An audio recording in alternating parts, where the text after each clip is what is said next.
it played Australian cinemas. People were not happy. There was either stunned silences or cries of "That's not us" on the screen. You know, there was a lot of pushback to this movie. Grotesque distortion of us. Yeah. Motherfucking goddamn orange peel beef.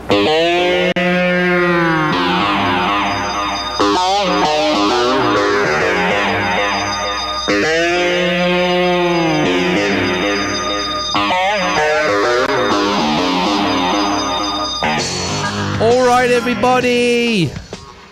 Oi. It's one fucking hour time. I can't do that. Yeah. It's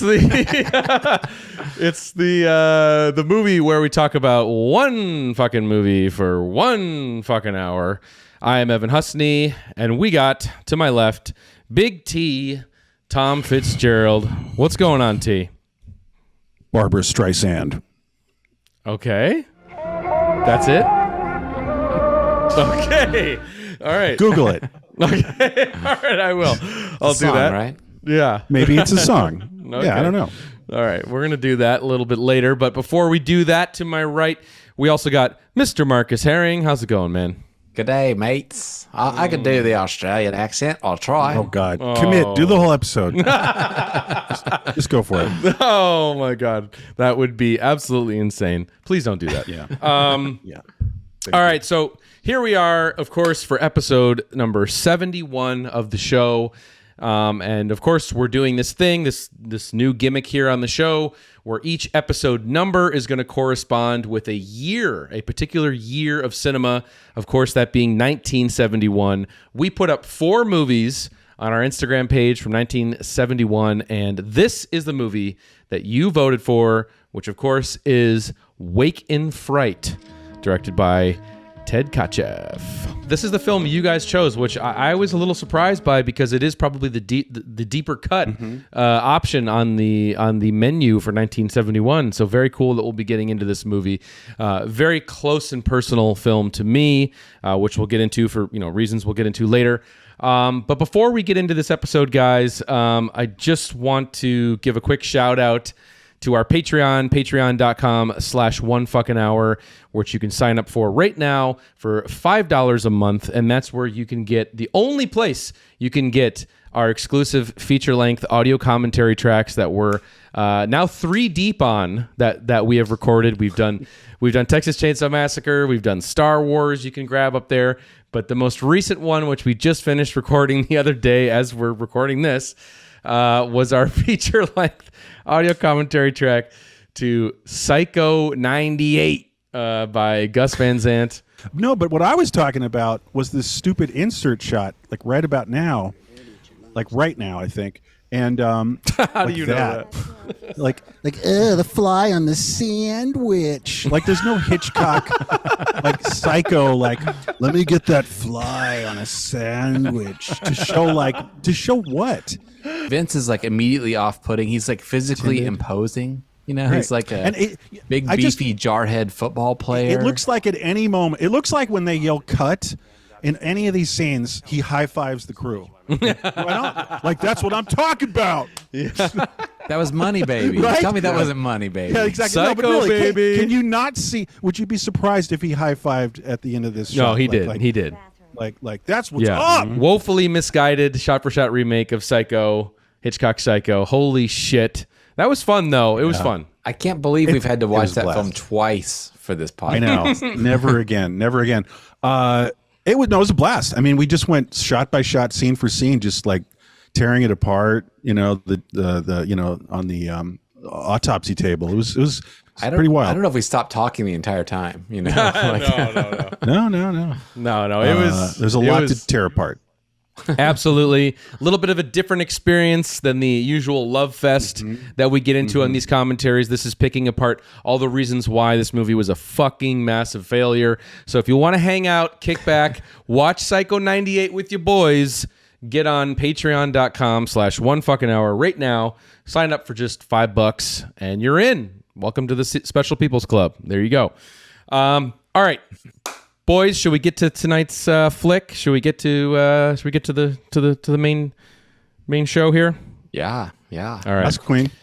Okay, I'm going to put the clock up. It's actually very appropriate because I am both sunburned and hungover. So I think that's the perfect spot to be in for this. So, all right, clock on the screen. Here we go. Boom. Okay. Little bit of background here on the film on Wake in Fright before we get into it here. This is, I believe, from the New York Times review from the re-release of the film, which we'll get into. All right. Set in the Australian outback, the 1971 film Wake in Fright follows a vacationing school teacher named John Grant who gets waylaid in a rural hell, aka a small town called the Yabba. When the locals aren't drinking themselves silly and brawling, they drive Ford Fairlanes to hunt down kangaroos and crowd together in gambling halls to bet on flips of a coin. Loud and proud, they regard turning down a beer as the gravest possible insult. Together, they rendered Grant's inescapable visit as a nightmarish loss of self-control and civilization marked by drunkenness, withering heat, and sexual misadventure.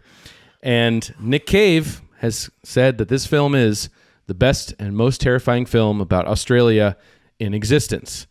Now, yeah, that's very interesting. And also a lot of people do call Wake in Fright one of the seminal foundational movies of the Australian new cinema movement. Of course, you know, we've covered one of those before on the channel. We did Walkabout, of course, directed by Nick Rogue. Thank you very much, Nicholas Rogue. Yeah, that's right. And okay. but what's interesting about Wake in Fright being such a foundational Australian, you know, new wave film is that it's directed by a Canadian, Ted Kotcheff, and its screenwriter, of course, Evan Jones, who adapted the book that this movie is based on, is Jamaican. So these two couldn't be further from Australia. But it made such an impact on the scene, guys, in Australia that even, you know, filmmakers like Peter Weir, you know, of course, who did Last Picnic at Hanging Rock, would later come up to Ted Kotcheff many years later and say, Wake in Fright showed us the way, you know, in terms of what was possible making of films here locally. So, but I thought we would kick this off real quick because we are going to spend some time getting into its backstory. We're going to get into its release history. It's kind of being rediscovered as a lost movie, a movie that actually was lost for decades. Yeah. We're going to get into all that, but I thought I'd kick it to you, Tom. Do you have any sort of, what's your personal history with this one-of-a-kind flick? Right. Yeah. It's limited. It's like you said, it was lost, and there's lost movies, and then there's really lost movies. You know what I mean? Like I can't see this. You know, and there were a lot of rumors about it. So it's me in the '90s, and I'm looking for this, I'm looking for that, I'm finding it, I'm not finding it. But then Wake in Fright was always on everyone's list, and you know, it was a little bit of telephone probably in people articulating like someone who maybe saw it and then told somebody and then told somebody, and they were just like eventually it just became like, oh, that movie with all that kangaroo murdering, just so much kangaroo slaughter, and it became the lead thing, and I got a little freaked out by it, and I was like, I'm not in a big hurry to see Wake in Fright because they're making it sound like like a third of the film is just slow like throat slitting of kangaroos, and I was just like, oh my God. And we'll talk about it. It goes down somewhat, but it wasn't as bad as I thought. But when I first saw it, I was really gearing myself up. I was like, oh God, that's a kangaroo. Here we go. You know, but again, it's not what the myth, the rumors, right, you know, had led me. Wow. And then eventually you saw it, right? You eventually saw it. Yeah. And you dug it? So much more to it than just, you know, the threat of that. And, you know, so I got to unclench my fist basically. But no, it's totally cool. It's really bewitching, and we'll get into it. But yeah, it just had a little bit of a weird lost film legend until it was found. Absolutely. Marcus, you got any sort of personal history with the film, or just your reaction to seeing it again? Or I don't go super deep on it, but it's just one of those films that you do like a double take. Like the first time you hear it, like, why haven't I heard of this film before? You know, it's from 1971, an acclaimed film from 71 that I've never even heard of before. And I don't know. I guess it must have been, I don't know if I saw it at Cinefamily or where, but it was around the time that I was kind of loosely investigating all the exploitation stuff that was happening, like the Not Quite Hollywood doc, that biker movie Stone, Stunt Rock, or Tom's recommendation to me, Bad Boy Bubby. Oh yeah. No, it wasn't. I didn't do that. You're misremembering. Okay. Don't watch Bad Boy Bubby? Okay. Well, I didn't. I just didn't. Because you know why? Drum roll. I've never seen it. So there you go. I couldn't have. So anyway, whatever. There's lots of good Australian movies. Stone is a great example of an unearthed, deep cut. Love Stone. Like basically the past 15 years, a lot of really rich, deep cut Australian stuff's popped in, including this film tonight. Yeah. Well, yeah. Marcus, you brought up the documentary film Not Quite Hollywood from 2008, which is this deep dive into the history of Ozploitation and all of these movies that, obviously Mad Max being the one that everybody's sort of, who doesn't know anything about Ozploitation knows that it's an Australian film. And that was a huge introduction to a bunch of those movies for me as well, too, including this movie, because there is a scene in Not Quite Hollywood, the documentary, where it's that incredible sequence where you see that guy fighting and wrestling with that like life-sized kangaroo, which was to me like, and it's backlit by like the car headlights. And to me, it was just one of the most insane things I'd ever seen. Like, what the fuck is that? Yeah. And so that was the only reference point I had for it until flash forward, I want to say a year or two later, when I was visiting Los Angeles and hanging out with you guys, you somehow, following Wake in Fright's premiere at Cannes, because it was actually re-premiered at Cannes. It's one of the only movies to play twice at the Cannes Film Festival. And you guys were able to get a copy of it following that. And that's where I finally saw it. I'm like, holy shit, that fucking movie is finally playing. I got to go see it. So I went down to Cinefamily in Los Angeles. You guys had it. And it just blew me the fuck away. I mean, it really created, like, again, like Marcus, like you said, how have I never heard of this movie? And then here I am watching this, and it was this nightmarish, otherworldly, dreamlike, crazy desert fever dream movie that kind of felt like a Twilight Zone episode. Earlier, before you recorded, you were saying it's kind of like After Hours, where here's a guy kind of trapped and he can't escape, this his surroundings and all of that yuppie stuff. Nightmare. Yeah. Yuppie nightmare. Yeah. It's Kafka-esque too. There's it's over applied, but that's a good descriptor. It's Kafka-esque. Yeah, and I'm sure we'll get into this a little later down the road, but for me, I was working in distributing cult films, putting them out on Blu-ray, DVD, back in theaters. I was working for various companies at the time. I think at the time I was with Severin Films. Shout out, you mentioned Stone. We actually released Stone, so we had done that one. There you go. And I really wanted Wake in Fright for Severin, but and after seeing it at Cinefamily, I had repeatedly made phone calls, sent emails to try and get the rights, but the rights for the U.S. were never sorted out, not available. It was super complicated. So it wasn't until I worked at the Alamo Drafthouse with Drafthouse Films that we were able to. That was the timing had lined up where the rights were available and sorted, and so we spearheaded the re-release of this movie. So if I hadn't seen it at Cinefamily or whatever, who knows what would have happened. So that's amazing. That's amazing. Yeah, that is wild. Small world of 1 fucking hour. It is, but it sparked a whole renaissance for this movie in many ways, which we'll get to. But let's talk about the director first, because to me, Ted Kotcheff, he's a guy I got to know super well during the process of doing the re-release with Wake in Fright. I mean, we opened the movie in New York. We did runs of the movie in Austin and Los Angeles. So I traveled everywhere with this guy and really got to know him. And he's a very sweet, awesome guy who has one of the most interesting, diverse filmographies, IMDb's, that you will ever see. Rattle some titles off. Let's go. Give us take us to school on him. Yeah, so Ted Kotcheff, of course, is probably most known for 2 films.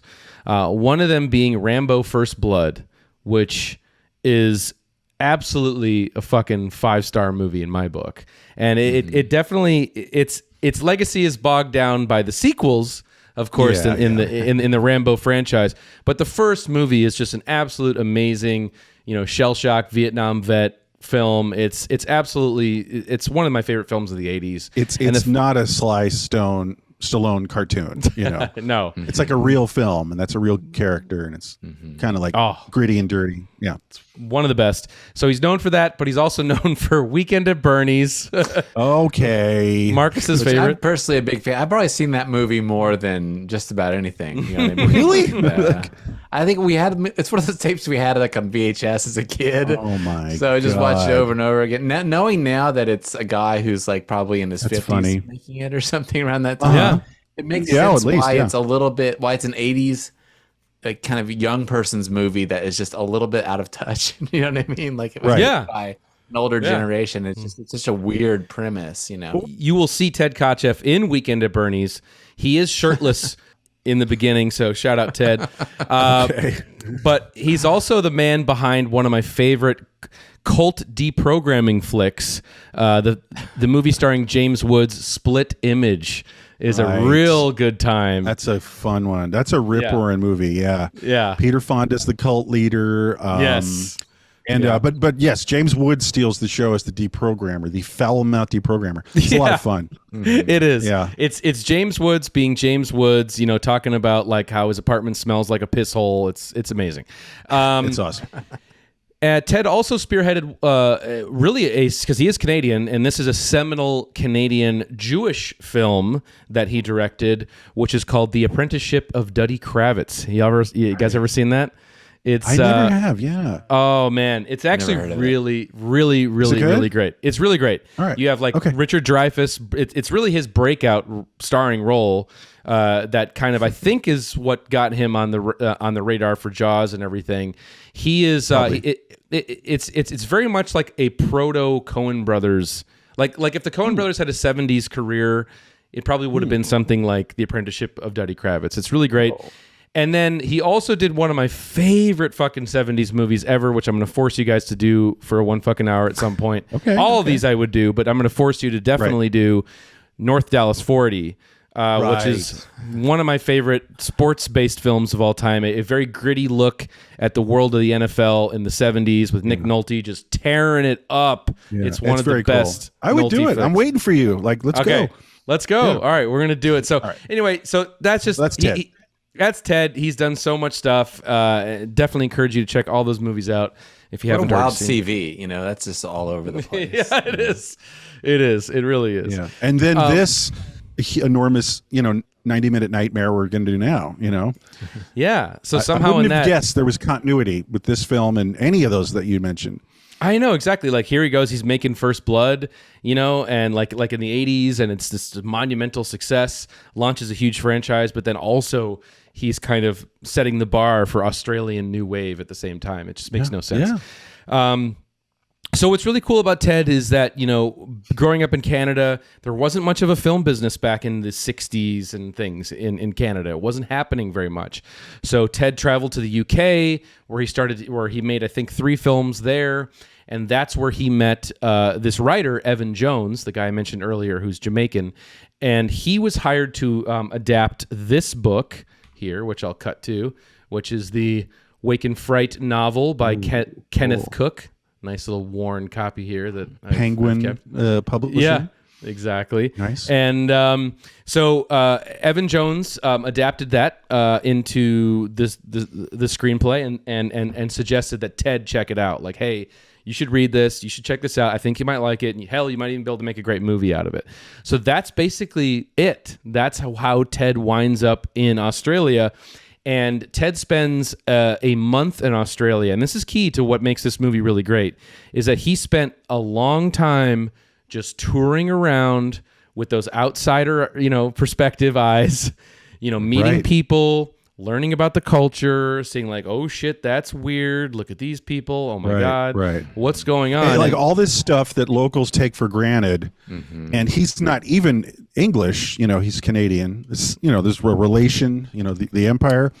But yeah, everything must have just like caught him as being slightly odd and that he picked up on it and, made note. I love when a foreigner is addressing a place like Italians doing America and on, so. I was thinking about you saying that when I was watching this because it's totally what it is. And a great detail is like he's on the train and there's like a jug of water above the door with like a reusable glass. Right. It's like a community glass that everyone uses right. just to take a drink of water. How about like enormous backroom coin tossing? Like like that's either they made that up or that is just shit that happens. Like God, he would not have known that if he did not wander around, in the outback areas, the towns.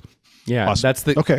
That's the game of 2-Up that you're referring to, which is on display in the movie when they're basically betting on heads or tails, which is totally mental if you really break that down. Yeah, times 2, right? Of course, but yeah, so he's learning about the culture.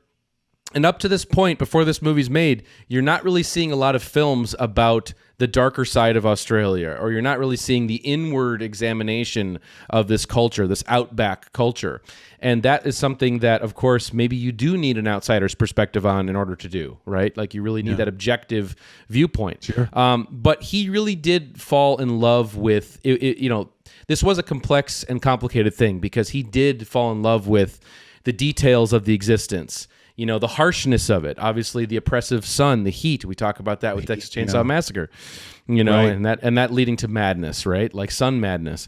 And but he did develop a fondness for all the characters and the hard men of the, working on the frontier of Australia. Well, I'm wondering, is the Yaba a real place? I was reading earlier today is like the Yaba is like an approximation of the town that they actually shot this in, which I can't remember the name of right now, but like I think it might be. I think it might be a made-up name for that town or something. Oh, maybe you're right. And the slang term is the nickname. The Yaba. Yeah. The Yaba. The Yaba. But one thing that is cool is that he did find, like, Ted found kinship or he found, like, he could relate, I guess, to the culture of Australia, because he said that, I remember him telling me this, that he didn't find it that much different than the Canadian North. It's the same vast... empty spaces that are paradoxically not liberating, but were claustrophobic and imprisoning at the same time. And they also, gave birth to all these hyper masculine societies. And then he would go on to describe to other people, like basically Canada is Australia on the rocks, is what he would say. I totally get that. Yeah. Because there's that like kind of ultra macho, like mountain man, like logger, like maple syrup sucking, monosyllabic dudes who live up there in cabins. Holy shit! Interesting. It is really unique. I was trying to imagine like what the setting would be like in America, because this feels so unique, like just the dynamic, and it's like, it's a city that's kind of rural and remote in a way, and like a lot of the outside fish in the in a new territory films in America are like in a rural area where there's not that many people, Right. But this is like kind of a thriving city with like lots of menacing, sinister people everywhere. Yeah, and that's sort of what struck threw me by off. that weird dynamic. No, Marcus, what you were saying, just to piggyback on what you're saying, it's like I was trying to gauge the size of the Yaba, and it has an unemployment office. Like it's closed because it was Saturday or something, but like it is of the scale where there's an unemployment office, and It's I was like a small city. Yeah, and I was like, because I thought they were way out there, so it was not confusing in a bad way. It was just sort of like I was getting my bearings because it is so exotic. It is remote. It's like rural and city at the same time. So it does. Right. Yeah, it feels it's like a town. It's like an intermediary town because the movie obviously opens with this character. I'm sure we'll get into this.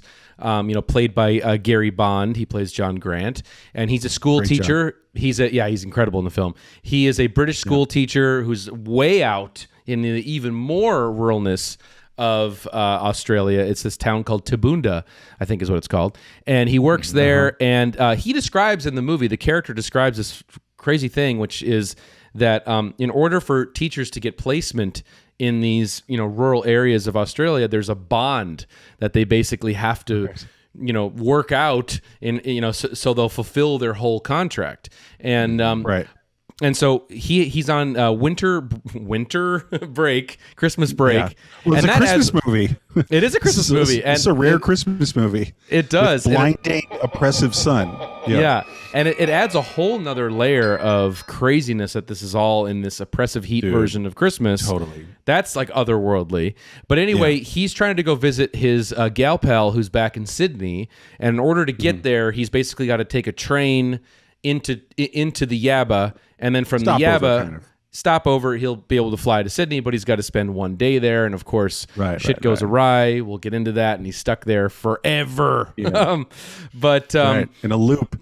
And by the way, when you say works as a teacher, the opening of the movie is so funny and cool to me in articulating the character we have here, this teacher, because if I might, maybe I'm getting this wrong, but his teaching method is to sit in the desk and like stare at a page, and all of the children are just staring at him silently as he silently just looks down at a piece of paper. And then it goes ring, and it's like, okay, good, great class. So like he just doesn't give AF, I guess. Well, he obviously he hates it, and there's obviously a class dynamic going on in this movie as well too. And he's definitely like I think that's trying to communicate that he's not there by choice. He hates where he is. He hates the placement that he's in. He'll do anything in order to get out of this, and that's the trouble that he fucking gets into in the Yaba. But real quick before we get into the movie, just let's just talk a little bit about why this movie was so rare, why this movie was so fucking hard to see for so long. Real fast. So this movie did premiere at Cannes in 1971. It was in competition for the Palme d'Or. And there's a funny little anecdote. I'm sure you guys will appreciate this. During the premiere screening of this movie, Ted was seated watching the movie. All of a sudden, there's this fucking guy behind Ted who keeps talking during the entire movie. He's like, wow, this is great. Wow. And then like all the sequences he's reacting to.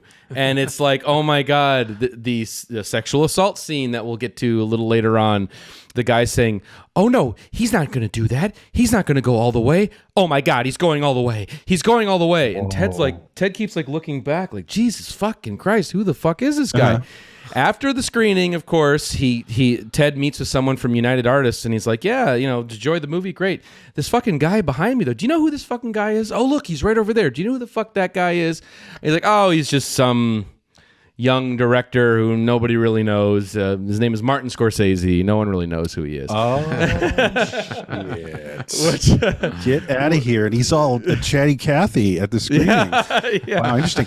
But he also was really engaged. His mind was being kind of blown. Oh, yeah. And I see that. I can see that. He was blown the fuck away. That's cool. So much to the point that he was blown away that when Scorsese became in charge or whatever of the Cannes Classics Society or whatever, like year one, he's like, the movie I want to play first is fucking this, So it goes full circle, and it's pretty amazing. But this movie had a real tough time outside of France. France was really the only country where this movie was a hit, which it really was. I guess they like their male existential movies in France. But in America, it played it opened in a single screen in New York City by United Artists, and they released it during a blizzard, and no one came, and that was it. Oh shit! It was retitled as. Was this when it was retitled as Outback? That's right. To maybe try to have people, have some kind of grounded understanding with the title, like, oh, it's a movie set in Australia. Maybe you've heard of it, but that still probably didn't help. So that's it. That's pretty much the U.S. Life of this film. That's it. Damn. And apparently it played on television once in 1988, and that was really the source of any bootleg that you could find for years and years and years, was from one television broadcast. Dude. I love the title, but it is a good idea to rename it, I think, because otherwise it does sound like a horror movie. I mean, it just does, right? Well, Fright. Yeah, there you go. It is Frightmare. It is a Frightmare. But and then of course in Australia it was a different story. I mean, people were horrified by this movie. It rang all the cultural alarm bells, like foreigners trying to tell us we're monsters. Right. it played Australian cinemas. People were not happy. There was either stunned silences or cries of "That's not us" on the screen. You know, there was a lot of pushback to this movie. Grotesque distortion of us. Yeah, Interesting. So they got all finicky. So they weren't supportive, of this film like having a life, in the film world. Wow. Well, I think all of the all the artistes, the future filmmakers, the people in the art world there definitely responded to it because it was a version of Australia they knew to be true, but they had never seen before on the screen, represented in that way. So it definitely some reviewers got it, but the general public didn't. And one thing about this movie that I'm sure we'll talk about that's super cool is obviously it blends this like doc style where it's capturing the naturalism of as we were saying. Awesome. The set pieces of this movie are true and authentic to what you would see in 1970, 1971 in these areas, right? But it also blends together, and one reviewer from The Australian at the time of its release pointed out that it wasn't it wasn't realism per se, but it was more in the nature of a dream, told with a dream's intensity and a dream's logic. Or sorry, a dream's illogic. And so I think that's also great that this movie has a footing in the doc realism, but then also has a footing in the nightmare quality that it has. So that's a mean trick if you can do that as a filmmaker. You know what I mean? Because you really feel like that fucking coin toss shit is like, I don't want to be there. Like I would not want to be there. Well, yeah, it's like the scent of BO #1. Like, and I'm serious. Like the stench of the environment, and they're all yelling, and it's so oppressive. But I pretty much felt that it was real, and it was just like no one there is an actor except the lead guy Gary, and it's just them on a typical Friday night. You know what I mean? And they're just doing their thing, and this is all very much authentic, but it is an inherently surreal, nightmarish thing. But he films it so well too. Like those great shots, like when the coin gets tossed the second time, his time at tossing, and he looks right at the hot white light above all of them, and it becomes like the sun above them and stuff. Just very impressionistic, and that's a perfect example in the film of the coin tossing shit. What's it called? 2 Up. Is the name of the game. 2 Up, mate. Yeah. 2 Up, mate. You got to throw it around your back. Yeah. Are you saying that like the reason it was lost is because it didn't do that well and that's why it was lost? Because I would think that at the very least, isn't this guy Chips Rafferty who plays the sheriff of the town or the policeman? He seems like it's a pretty big actor in Hollywood. Yeah, I mean not in Hollywood, in Australia. He seems like he's like the John Wayne of Australia or something. So. You'd think at the very least that like one of his films would have been preserved, and not lost. Yeah. I mean, you'd think, but basically, to get to this part of the conversation, the movie had a very complicated rights financing agreement in terms of how it came about, and one day I think people stopped caring after a while. And then one day when people started to request to see the movie more, like in the 90s, and wanted to basically rediscover this movie and for it to be seen again, the materials were just not there. They were just gone. And a very aggressive search was kicked off by the editor of the film around the time of the year 2000, I want to say. And he really, there's a whole write-up about it in the Blu-ray release, which we did. Boom, boom, boom, right here. This is the... Hey-o. Wake in Fright Blu-ray that we released at Draft House. But we sort of get into that there. That's Tom. Where we get into that where basically it basically took the efforts of like his secretary and everybody and him pounding the pavement to try and find this.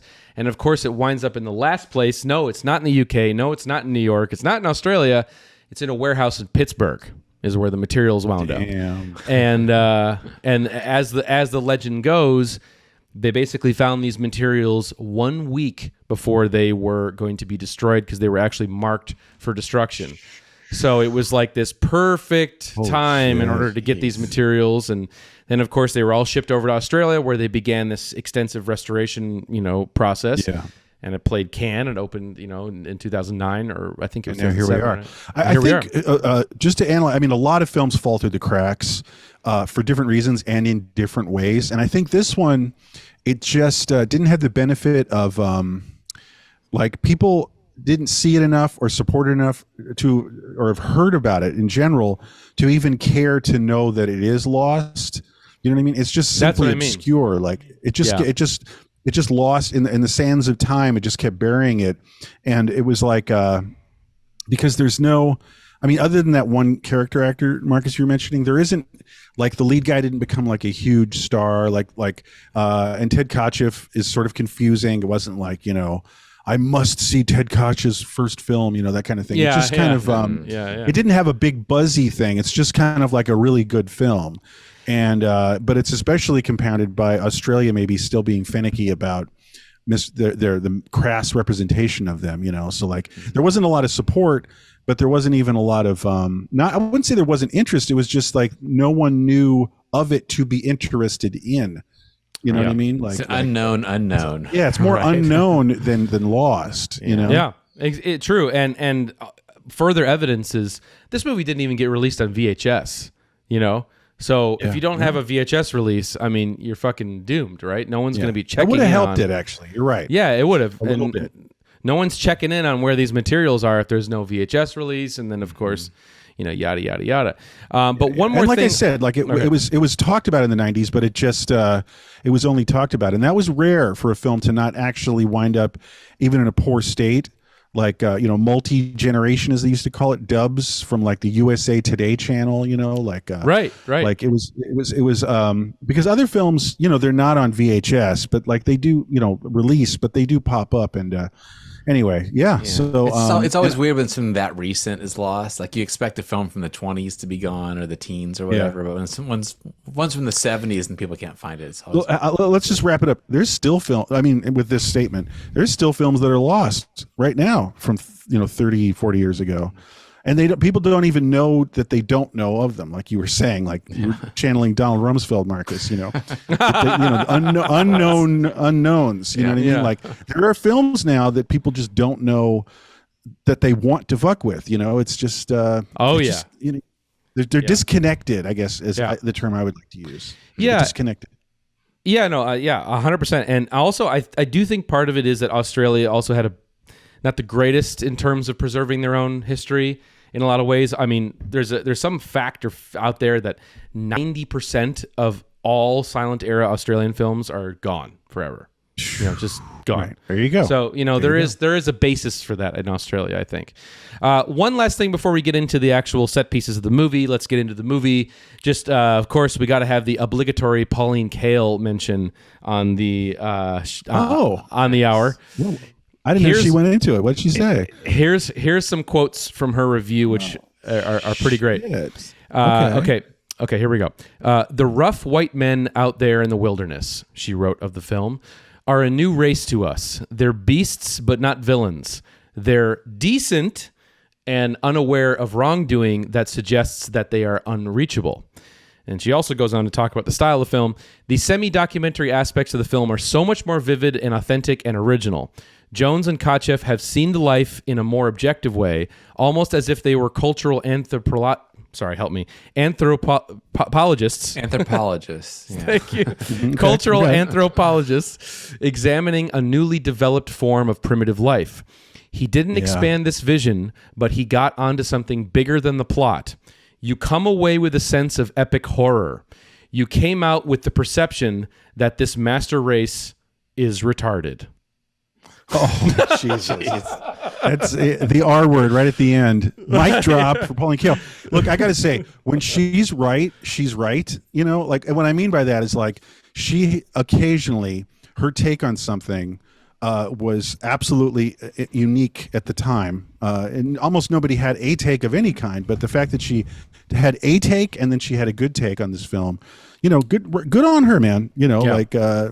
She had some great insights, and I got to read that later. Anyway, so cool. Pauline Kael. Yeah. Here we go. Yeah, so now getting into the film itself, I mean, two of the characteristics that make this sort of lost weekend, yuppie nightmare, whatever you want to call it, very different than other films of the ilk is that the people that are surrounding our main character and causing this to be a nightmare are not they're not hostile like a Deliverance or even an After Hours, if you will. No, they're aggressively.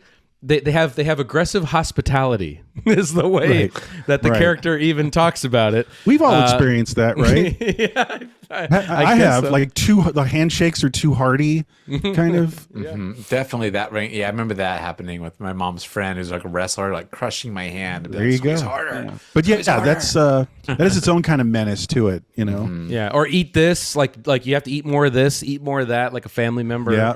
You know, you definitely have that. But so you have that, and then you also have the fact that these people that are supposed to be his friends in this sort of situation that he's found himself are his key tormentors, you know, and it really creates this sort of shocking existential like basically here's a well-to-do guy from the UK who's come into the situation who becomes completely depraved and becomes a monster animal by the end of just 2 days, right? 2-3 days. Well, that's almost getting into like a Lord of the Flies kind of thing, you know, like you leave civilization and like your nice tie that was around your neck in the morning is now around your head, you know, and it's bloodied, you know, it's that kind of feel, you know. But that's the one thing I love is like, you know, it's like who is the guy, the you know, the center of the film who's kind of a proxy for us, the normals, the people who are not in this world that he's, you know, dropped into. It's like he's a little dinged up. He's kind of screwed up himself. I mean, that's classic storytelling. But I like seeing that. There's a point where, you know, he's about to bet big at that coin toss shit, and he just looks at his luggage and he sees all these boring textbooks, and he's just aghast verbally. He's just like, "Oh God, math." You know, for 9th grade or whatever. He's like, I can't. You know, he's like, I can't do another second of this. And he's like, and he is. That's the other thing. I'll say is setting up the character. He is having a lot of fun. The film makes sure to cut to our guy Gary, having a great time, drinking, shooting kangaroos, driving recklessly. Right? Yeah. No. I mean, yeah. Absolutely. And that gambling game we keep referring to is kind of one of the best first set pieces of the movie because, here he is, you know, he's just passing through this town. He's got to make it through the night and then he's off to Sydney to be with his girlfriend. But basically, when he's here in this situation, he sees a way out. He sees if he can make $1,000 betting on this game that he'll be able to buy out of his contract and he'll never have to go back to that little Tabunda town ever again. So it flirts with that, but like any good scene from any one of these gambling addict movies that are so hard to watch, like California Split, The Gambler, any of these movies, it's painful when you see the guy, you know, okay, he's won some money, but then of course there's that thought, I got to go back. You don't see him walk away from the table. I mean, I always yell at the screen, just fucking walk away. I know. You know, you're up. And I guess they're gamblers and I'm not a gambler. My little headline bumper sticker is, if you have an addictive personality, do not watch this film. Yeah, true. We're kind of burying the lead too, because everyone is offering drinking and getting another drink.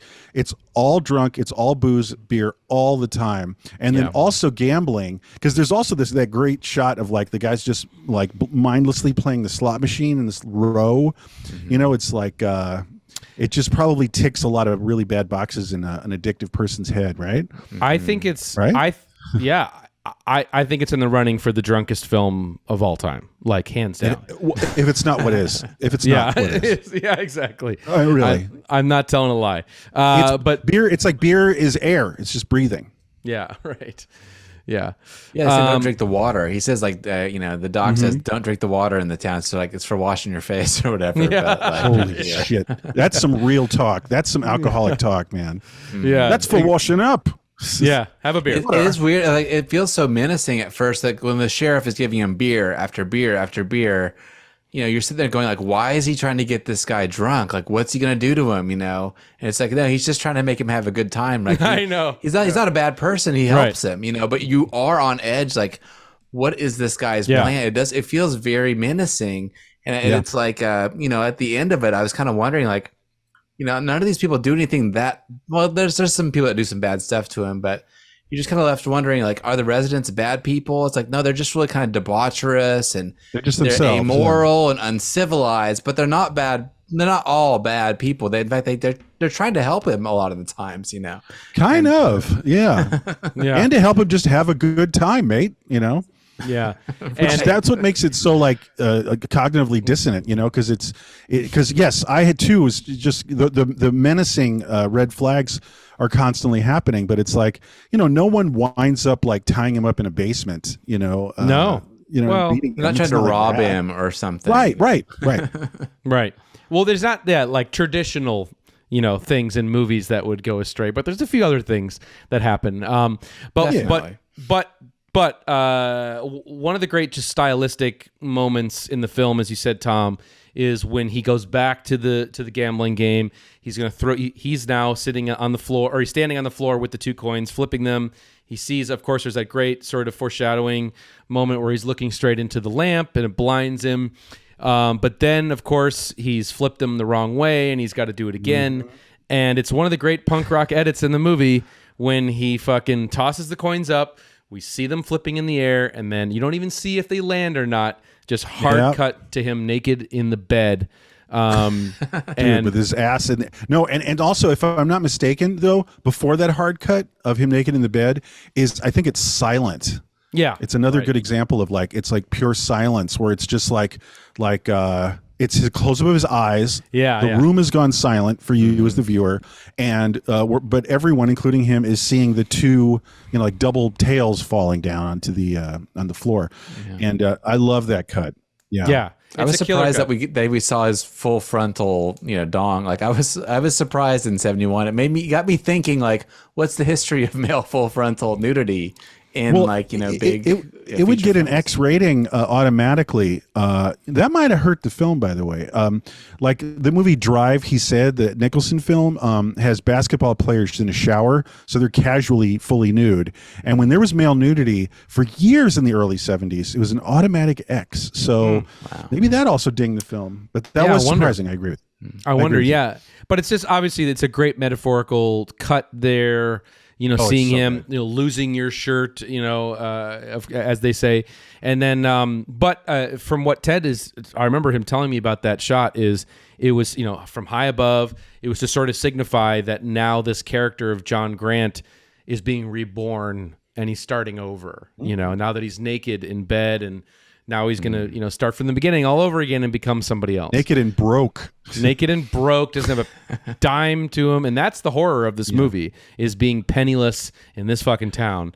And that is like anxiety dream stuff. It triggers that, Just totally. One little thing, just to stay on this little great neighborhood of the film, is, he's naked, he gets up for a second, and, it's tricky to establish heat happening in a film, because you're not experiencing it like the character.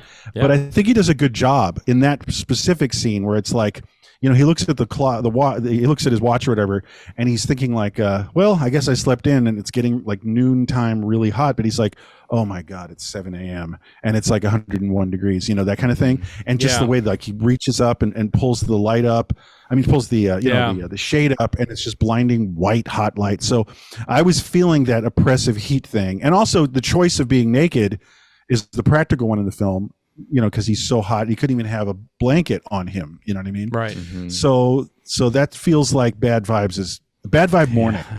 Yeah. It is one of the sweatiest movies ever made, and everybody is sweating. Although I noticed that he's got makeup on, like, to kind of separate him further from like the locals. Okay. Yeah, right. And so he looks kind of softer, almost feminine, but he's got like a foundation on. Mm-hmm. Yeah.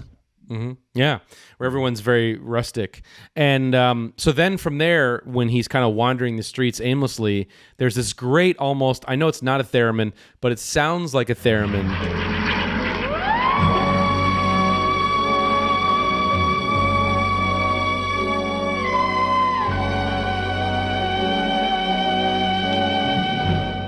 And it's this score that's great, and it makes it, like I said, feel Twilight Zone-esque, of him sort of wandering around this town. And of course, that's where he meets the cop, and he starts, being force-fed beer. And he meets another fucking crazy asshole named Tim Hines, who's sort of this weird character that has the wife that he likes to swing with. Yeah.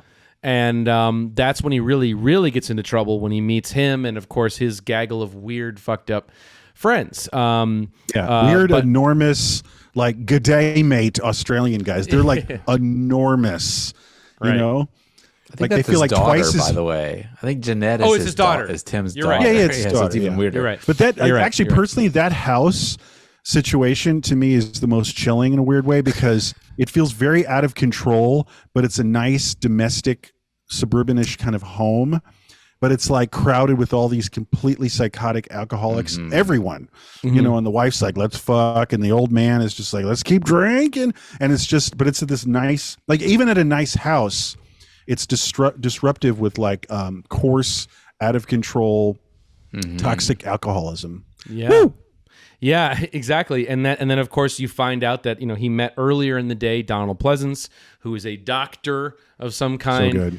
And Donald Pleasence, of course, you know, from Halloween fame, gives just absolutely an incredible, crazy, fucking so unhinged performance. You don't know where he's coming from. He's very sneaky and spidery, you know, like his reveals, his first few moments, you know, like he obviously is more erudite than everyone in the yaba, and the teacher is picking up on that immediately. But, you know, the teacher immediately also realizes, if this guy's so sophisticated, what is he doing drinking like a fish with everyone else around here? And he is a dinged up guy, absolutely. But he actually, it's a great scene too at his shack. You know, I'm really, the MVP for me is Pleasence in this film. Yeah. He's sort of like charismatic. He's so charismatic, but he's also repulsive in a way. And I was thinking that this is sort of almost like a stock character, like a really good execution of a stock character. That's like a vagrant philosopher. You know, like Falstaff is like that, like in Shakespeare. Or it also reminded me of maybe the inspiration for you remember that Mike Leigh movie Naked from like 1993? There's David Thewlis in that is this kind of character where he's like super charismatic, but he's also like you kind of want to stay away from him too. And it sort of made me think about that sort of stock character in movies. And I just love this performance by Pleasence here. He's just killing it. Yeah. And so there's this great moment. There's tons of them. We got to get to them here. I'm looking at the clock and freaking out. But there's a great scene in that house, as you were describing, Tom, where then as they get progressively drunk, like more drunk, and Donald's there, everybody's there, all the guys are there. It starts to do this crazy flash cutting thing where you're seeing them like decorate the Christmas tree in circles, and then you're seeing Donald Pleasence, you know, doing a headstand, drinking beer, and you see all this just crazy flash cut madness.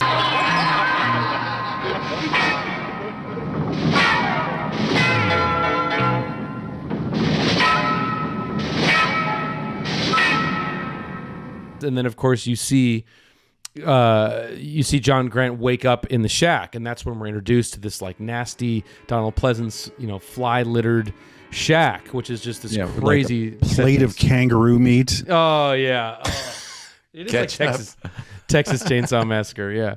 Totally. It's brutal. It's brutal. So love that set piece. And then of course, as the days go on, and he's perpetually drunk and he's sweating and he's hanging out with his crew, they bring him on this this is the scene we talked about, this crazy kangaroo hunt. One of the, you know, most infamous scenes in the entire movie, which uses real kangaroo hunting footage. So it's kangaroos being shot and maimed, and it's pretty brutal in this movie.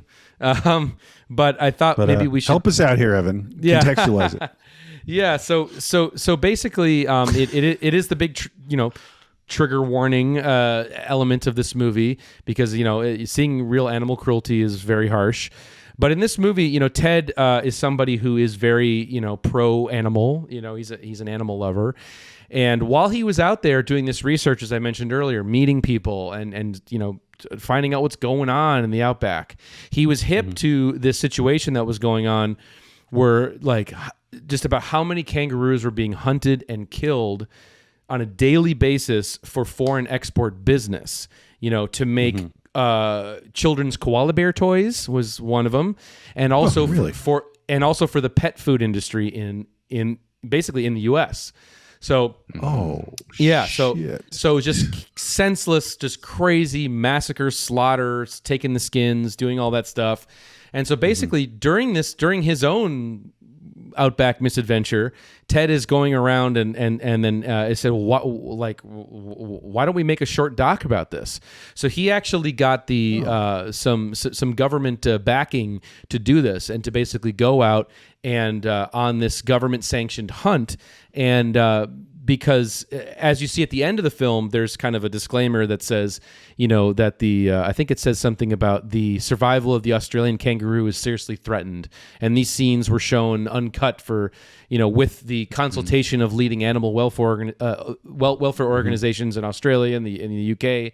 And so basically he put these scenes in the film to raise more awareness about what is happening. And all the stuff that you saw was him documenting it for real and what was happening. So those are real hunts that he's riding along with. They're not the actors performing them. It's not any of that stuff because he shot all the, if you look closely, you'll see that there's cutaways and reverse shots and whatnot. Right. But the cool thing about it is that many years later, from the efforts of this, and of course how that footage has been repurposed over time, that it has succeeded in basically stopping the export of or the slaughter of kangaroos for the American pet food industry. So it did help halt the industry by showing how foul it was. Explicitly, and basically there's a mini documentary inside Wake in Fright that had kind of a cause. Okay, that's wild. Did not know that. I read that went on for so long, the crew started to get kind of sick of it and revolt, and they actually pretended that the lights went out to stop the hunt. They faked like a power outage so they could just stop it at some point. That's what I. Well, it probably would have been the crew. I mean, it was I think it was just 2 or 3 people, that were that went on those hunts because the actors aren't there. Sense. This is a totally separate shoot than what they did. It reminded me of that they steal this scene in Crocodile Dundee, and there's that guy Charlie. The barkeep is actually in Crocodile Dundee. So I was waiting for you to bring it up. Obligatory Crocodile Dundee reference. It's got to happen. There you go. One fucking hour time. So anyway, the kangaroo hunt scene is absolutely fucking insane, but it is important. It is in that it really does. That's the culmination of this guy's depravity and the animal, the senseless, violent animal he's turned into. Well, it's followed up by some roughhousing. Oh, and my favorite. I was almost unable to take it. The film was coming a little unbearable, and it's not a dig on the film, but so the kangaroo hunt, but then the huge fighting and destruction of the local bar that's near where they were shooting the kangaroos, and they're just like destroying the place, and they're fighting, and they just look huge and like non-verbal, and like roughhousing. It looks like roughhousing to the point where you're so drunk, it's like, oh my god, look, I cracked me buddy's head wide open, there's his brains. It's like, oh jeez, I'll drink to that. It's just like it almost becomes like Goodfellas or something like that. Like Joe Pesci, like just getting really rowdy, and it's like, all right, I shot him, whatever, his foot's fucking exploded with blood. It's like really dark male, like violent fun and games, and that's a long scene when they're beating the shit out of each other in that porch. It's one of my favorite scenes. It's one of my favorite scenes because harsh. It comes right after the scene, obviously, of John Grant, killing his own kangaroo.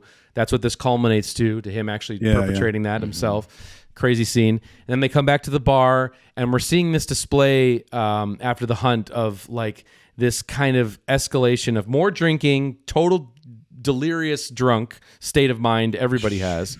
And then it goes from this kind of casual homoerotic horseplay that turns very violent very quickly into total destruction. You see Donald Pleasence going crazy where he's like, ooh, he's doing that. It shows you that he really is gone. Like whatever the sophisticated man was in his past is just like, because he's right in the front lines of the chicanery here, When they're smashing all the furniture, it reminded me of like Gummo. And for a second, I thought about all the compounding, like debauchery and like low life, horrible, drunken mess that happens after another. I was like, all of a sudden, I was like, this is the kind of movie Harmony Korine wants to make. So 100% on the Gummo reference. Yeah. I couldn't think of another example, but that was in the back of my mind. I think was Gummo. Nice one. Yeah. Yeah, totally. I could see that. Just like blunt dumb. Well, what's the R word that Pauline Kael used again? Yeah, exactly. Exactly. Okay. All right.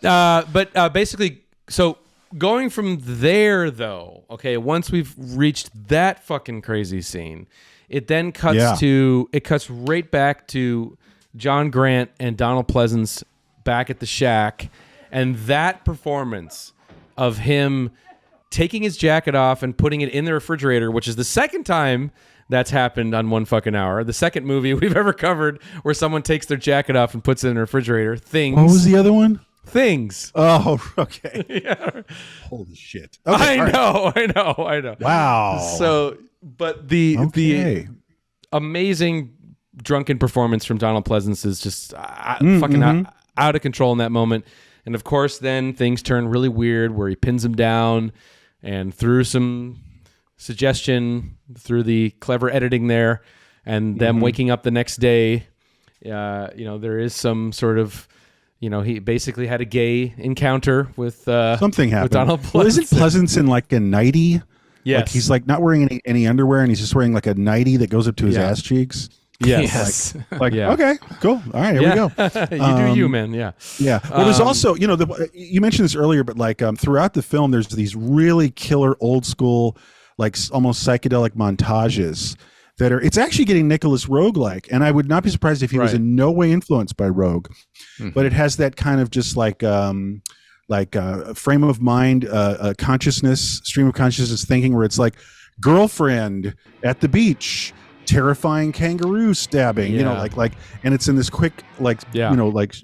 Machine guns, montage. Yeah.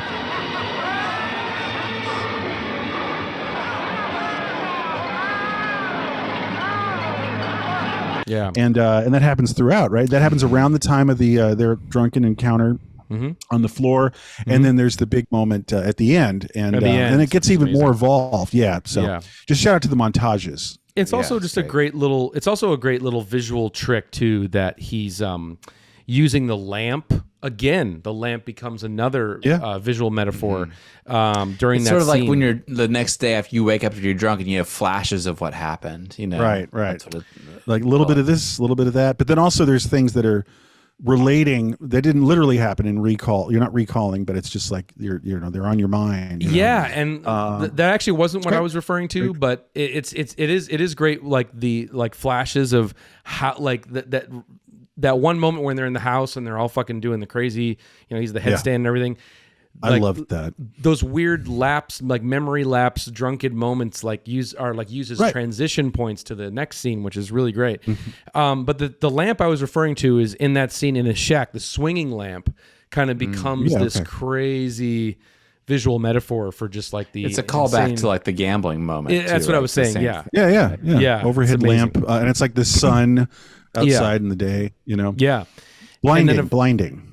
Totally. And then of course, we'll cut to the chase here, but John Grant basically tries to escape, long story short, tries to escape the Yeba, and through some interesting set pieces there, he finds himself right back where he started, and he's unable to leave. I love that. And I love that too. It reminds me of Twilight Zone, obviously, but also Dogville, Von Trier. Sure. Yeah, he does that in the film. Go ahead. Sure. I love that it's like a realistic Twilight Zone. Like it's not like like an alien transported them or like a warp zone or something. Yeah, it's like it's a realistic version of that. Very plausible. I said city, mate. I don't know. Yeah, right. I said city. Yeah, it's so dark. And then so he's back there, and he's basically he's tormented by images of Donald Pleasence after his. After basically being raped by him. And he's going to go back to his shack and he's going to fucking kill him. But then at the last second, he turns the gun on himself. And Donald Pleasence is then witness to John Grant's own suicide attempt, which is pretty crazy because he shoots himself, but he doesn't die. Or at least I guess that's one way of interpreting it. And he's in the hospital, again, unable to escape. Like, I think that's kind of supposed to be the sardonic, humor of the whole thing. Yeah, I gotcha. You're not even able to kill yourself to get out of the Yaba. Right. You can't take that way out. Suicide. This is Yaba always, forever. Yeah, right. Yeah, totally. And of course, the I cop really in the felt for him when the tears rolling down his face. You know, that's when I started to like really feel bad for him. That it took its toll on him. Totally. And it's even referenced in the top of the movie when the cop is talking to John Grant, and he says, well, we don't have much crime around here except for a few suicides. And that is a great sort of foreboding, foreshadowing there. But in this crazy imagery too, you see of when he's freaking out and having all the, PTSD images of Donald Pleasence. Like that's where you see that classic image of the 2-up coins going into his eyes and everything. Right. Total madness, just like crazy shit, so. Oh. And I think there's a thing that's I think his woman is seen making out with the character of Pleasence. That's right. Right? That's right. Yeah, so there's that kind of thing where, and that's getting kind of, that's almost, again, I keep saying Nick Rogue, but it's kind of reminding me of like performance. But again, I would not be surprised if Kotcheff was, like, if you asked him, he's like, I don't know. I still haven't seen performance. You know what I mean? Like, he's just doing his thing. It's kind of the zeitgeist, I guess, like to have like rapid fire editing of representing consciousness, a stream of consciousness. Overall, this film just feels really mature and just really well made, like, I think it stands apart from other films from 71. Like, it just feels like a really confident, mature, like, film. Well said. Absolutely. 100%. Yeah, it's really true. It really, this is a classic. I mean, this is an incredible movie, and the fact that it might have been lost forever is insane. But the fact that I think it adds a lot of extra weight to it when you see it. But it really is, to me, one of my favorite movies of the 70s. And it was an honor to work with Ted and to re-release the movie. We struck a brand new print for this movie when we opened it at Film Forum, and it was the last 35mm print ever made in Australia. Ooh. All right. Sick. Yeah, man, congrats. Nice one. I think it's still an obscure film, relatively speaking. It's got a cult, but it's not. It does. I think it deserves a little more attention. And not even Evan for bringing it back. Yeah, man. Thanks. Hey, and not marginalized as like a great Australian film. Like, I don't want to qualify it. That's what I was losing today when I rewatched it. We're done. I'm just saying, like, I was done with being like, this is a good Australian film. Yeah. Right. That does feel like it feels like a backhanded compliment to say it that way. Yeah, exactly. Yeah, I know, like, totally. Nice work, guys. Good job. Yeah, no, it's just like, that's a killer film on an international film level. Yeah. Okay. And 1971. Yep. We are done. But yeah, it was really me being the most annoying fucking prick kid I could imagine being, calling Australia every week for probably 2 years. And being like, what's the story? What's the story? What's the story? What's the story? And finally, I got that one phone call one day. It's like, okay, it's ready to go. Like, you better be ready to pay. And thank God we were. Okay. Nice. It wasn't cheap either. All right. So that was 1971. 1 fucking hour on Wake in Fright. Thank you guys for listening / watching and voting for that one. Yeah, exactly. And the voting continues. I'm going to do this just real quick. So this thing started 1967, and we did Point Blank, and then next was Targets. Yep. Yoicks. And 69 Putney Swope. El Topo last week, 1970 this week. You guys have pretty good taste, man. Yeah. I like the choices. They're very cool, Totally. It's been great. It's been so fun to do this. So let's get to the poll for next week. 1972. This is where it's going to get harder and harder. This is where everyone drops the ball, right? This is Well, I think we picked 4 really interesting films. Again, I would say that I would do any of these. I'm totally fine with any of these. I think any of these are going to make a great 1 fucking hour episode. Absolutely. So let's talk about what we're talking about. So if you are watching this right now, within 24 hours of the premiere of this episode, you can go right now to our Instagram page at 1 fucking hour. That is ONE fucking hour, and head over to our stories. Click that, and if you're there in the first 24 hours, you're going to see the poll, and you can vote for one of the following 4 films. And whoever wins is going to be our next fucking episode. So you decide.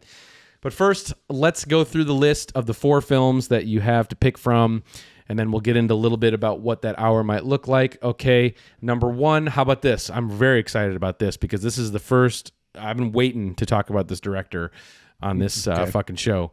All right. How about 1 fucking hour on pink flamingos? Oh boy. Here we go.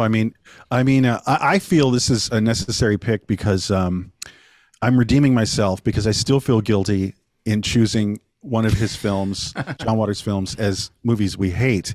I'm still that's right. like, dying inside from that one, but it's okay, whatever. Because we might redeem this. And yeah, Pink Flamingos, it's great, divine. It's insane. The backstory, baby got backstory on this one for days. Experientially, it's insane. It's still insane. It's Pink Flamingos, right? What else can you say? PF, baby. Seminal. That would not have happened like in any other time except pretty much 1972. You know, a time when like El Topo was the norm. You know, in that movie. Yeah, totally. Like he kind of upped the ante. Totally. So 1 fucking hour on Pink Flamingos, or here's another monster film from 1972, which I think we've flirted with talking about on the channel before. We have Wes Craven's Last House on the Left. Oh God, Marcus. You take this one. No, I'm kidding. Well, there's not much to talk about. Again, there's almost not much to talk about. I mean, backstory. Wes Craven's a legend. This is where the legend started. The film is actually also still upsetting today. Yes, definitely. We did a series called Video Nasties like a decade ago, and everyone's having fun. You know, they're like, damn, this movie's crazy. You know, all these, old grindhouse movies that, had some gore and whatnot. We also screened then Last House on the Left is one of the Video Nasties. This was like 30 days of midnights of Video Nasties. So we put on Last House on the Left and people were just like silent. Yeah. It's oh shit. Cause I'm just saying, like, it's a lot of Yahoo rowdy kind of jaded people. And they were just like, oh man, shit. Yeah. This film's rough. It still is. And I can't imagine. I'll just say the tagline for this film was, can a movie go too far? Question mark. Starts Friday, so Last House on the Left. I will add this, that it will dovetail nicely with episode, 48 or whatever it was. That was the Virgin Spring, right? Yes. Yep. Oh my God. Yeah. We did cover the film that inspired that's right, Wes in many ways. Yeah, that's right. Ingmar Bergman's Virgin Spring in the archives. There's also we also did The Hills Have Eyes as well in the archives. Right. So we got a little bit into the Last House there, but this will be a full hour on Last House if you pick it. All right, number 3 is definitely very different than the first 2 films. But it might be a nice comedy, a great comedy with some great performances. That's Elaine May's The Heartbreak Kid. Guys, Evan, Marcus. I love it. It holds up. It's hilarious. It's funny. I love how they're from Minnesota, so it's got some personal, in the film. Interesting. I like hearing that. Yeah, I like hearing that. It's great performance from her daughter. Right, Elaine May's daughter is Jeannie Berlin is incredible. Yeah, really amazing performance from her. It's probably my favorite Grodin movie, aside from like Beethoven or whatever. But, yeah, Charles Grodin shreds. He is. This is a great film. Actually, guys, we did reference this because I had done in the first batch of movies we hate. I did the remake of The Heartbreak Kid. So there you go. And it was the main reason I said I hated it because it insulted this film, and it's a great film. Elaine May, enormously talented. She also did, Mikey and Nikki, which we got to do that soon. Anyway, Mikey and Nikki, director Elaine May, on all cylinders. But the 2 lead characters, and also I think one of the takeaways is I'm kind of reducing it in a way, but I think it's maybe the first cringe comedy. Yeah, because you're laughing like this is kind of unprecedented for 1972, where you're laughing, but it's like super uncomfortable. Like, honey, I met a girl who's a lot hotter than you, and I want to get out of this marriage like right now.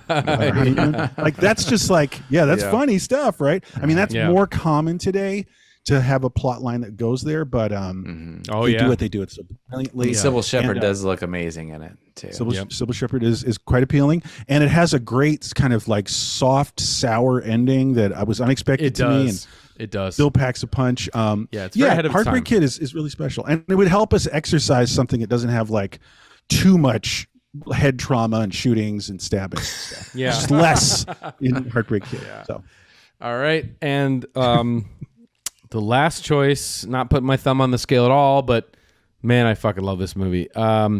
It is your last choice, your fourth choice here is Werner Herzog's masterpiece ? Aguirre, Wrath of God from 1972. I mean, yeah. We brought this up before. We did him, with Stroitsik, But but any other absolutely thoughts? love this It's movie. kind of like one of the ultimate team up, his ultimate team up with his best fiend Kinski, right? I mean, I feel like Klaus this is the Kinski peak. is Aguirre. Just incredible vision. And then there's that soundtrack, guys. Let's get some prog rock shit going down with Popol Vuh. And it's just and the opening of the film is just like a heaven dream of like we were talking about like surrealism but like documentary-ish, and this is like a surreal documentary and how he flatly depicts like the mechanisms of them marching in the jungle, and it's like it feels it feels like a documentary, but it's not, and it's this extraordinary circumstance, and there's this pumping loud awesome prog rock going. It's stunning. Right. It is stunning. And of course, it has one of the greatest ending images of any movie ever. Absolutely. Yeah. What a great year. This year, the thing is, like, we are going through this thing where, like, we're talking about the cusp, all that shit. And now we're going to 1972, and things are obviously firmly grounded. It's the middle of the early 70s. So, like, things are real, like, more money's coming for wilder projects. More people are seeing and appreciating and talking about wild projects.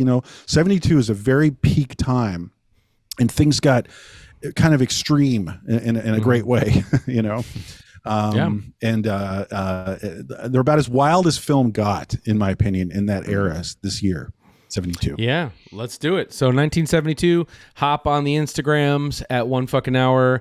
If you're watching this in the first 24 hours of its broadcast, you can vote. What are we going to talk about? What are we talking about? Pink Flamingos, Last House on the Left, Heartbreak Kid, Aguirre, Wrath of God. 4 greats there for you to pick from. Let us know. And of course, again, got to shout out one more time, patreon.com/1fucking-hour. It's the best way to support the show. If you love what we're doing here, and if you want more content, I mean, we're basically doing these commentaries, 1 to 2 times a month. So you're going to get more 1 fucking hour shit. It's basically hanging out with us and watching movies with us in real time. And an entire film. An entire fucking film. Opening 1 credits hour to closing It's the credits. only way to see some of these too. It is. Yeah. And it's been wild. Yeah, it's been wild. I enjoy it. Fucking 1 hour and 50 minutes on Psycho 98 the other night. So if you want to watch, if you've never seen it, you want to watch Psycho 98 for the first time with us, it's the best way to do it. $5. It's up there. You get the audio commentary tracks and all that good shit. And also 24-hour early access to every episode. So it's cool for that too. So, all right. Well, that's it, guys. I can't think of anything else I got to get out except for your Momen of Zen. All right, everybody. Have a great rest of your week, and we will see you again. Oh, I did want to say we might have a week off because I'll be traveling. So I don't know if 1972 is going to air next week. It might be the week after. We might be skipping a week, but whatever you decide will be our next episode. It just might be a little delayed, but anyway. It's July 4th holiday coming up, so, maybe that's what it is. Gosh. That's what it is. Distracted. There it is. All right, though. But for now, everybody. Take care, everybody. Toodles. See you later. Bye-bye. Bye. You can talk. And I can sing.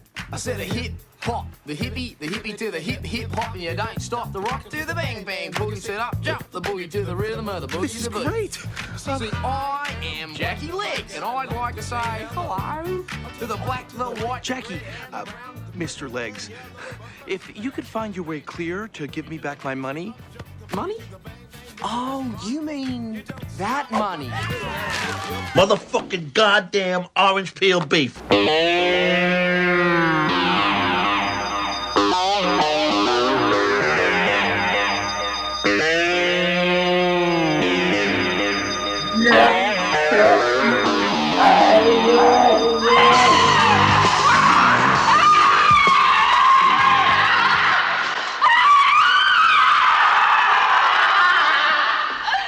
That was wicked, man.